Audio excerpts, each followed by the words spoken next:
खुलुमबाय बेलासिनि रादाबाव नोंथांमोनखौ आंनि बे मुलुगनां बड' निउस चेनेलाव गासैखौबो बरायहरनाय जाबाय। आसा खालामो नोंथांमोनहा गासै मोजाङै दं।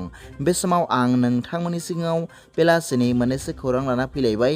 अन्नानै भिडिअखौ स्किप खालामाजासे जोबजासिम नायलांदो। दिनैनि बेलासिनि मोननैसो खौरांफोरा जाबाय।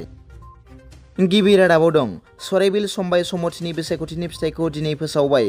मख'नो गोनांदि सोलिफु दाननि थांनाय 18 खालार सानखालि सराइबिल समबाय समथिनि बिसायख'थिया जानानै थांदोंमोन।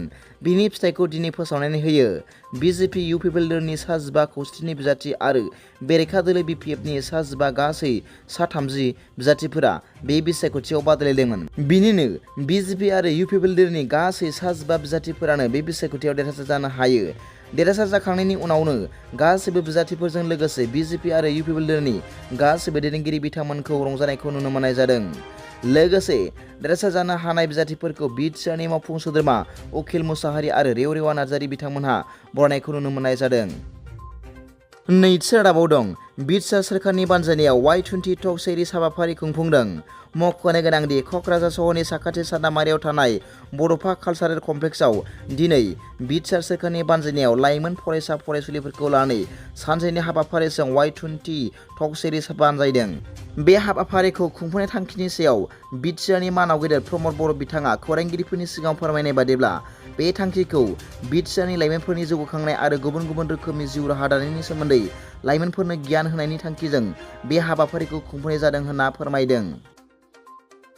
थामथि रादाबाव दं इएम रन्जित बसुमतारिनि मोनसे बाखनायथाव हाबा। मख'नो गोनांदि बोहैथि दाननि 19 एप्रिल खालि मिथिंगायारि जाब्रबथायजों चिरां जिल्लानि सिङाव थानाय दाब दाब जायगाफोराव गोबां नखरफोरनि न' बां आरो सम्पथिफोरा गोबां खहा जालाङो। बेखौ नोजोर लाखिनानै बिटिआरनि हाग्रा बिफाननि मावफुं सोद्रोमा रन्जित बसुमतारि बिथाङा गावनि 14 नं चिरां दुवार बियाबनि सिङाव थानाय गासै प्राइमारिनि बेन्दोंआव थानाय गामिफोरनि गासै 500निबो बारा नखरफोरनो त्रिपाल एबा प्लास्टिक गांफा गांफा अनसुंथाइ महरै राननानै होयो। बेनो दिनै गिबि खेब महरै आस्राबारि प्राइमारिनि बेन्दोंआव थानाय गासै 143 नखरफोरनो त्रिपाल एबा प्लास्टिक गांफा गांफा गथायनानै होयो। मख'नो गोनांदि बे हाबाफारियावनो इएम रन्जित बसुमतारिनि पिएस प्रणय बसुमतारि बिथाङा गाहाय आलासि महरै बाहागो लायो आरो इउ पिपल दोलोनि गुबुन गुबुन बिबानाव थानाय सोद्रोमाफोरजों लोगोसे दैदेनगिरिफोराबो बाहागो लायो।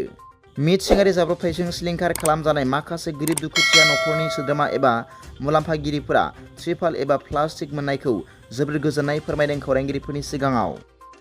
दिनैनि बेलासिनि मोननैसो खौरांफोरा दा बेखिनिल'मोन। भिडिअखौ मोजां मोनदोंब्ला आंनि बे मुलुगनां बड' निउस चेनेलखौ अननानै साबस्क्राइब खालाम आरो बेल आइकनाबो थुनानै ला जाहाथे आं गोदान गोदान निउस आपडेट लानानै फैयोब्ला नोंथांनियाव सिगांग्रो नटिफिकेसन सौहैयो। गाबोननि फुंबिलिनि रादाबाव नोंथांमोनखौ आंनि बे चेनेलाव गासैखौबो बरायहरनाय जाबाय। गोजोन्थों। एसेनोसै। जै बर' हारिनि जै।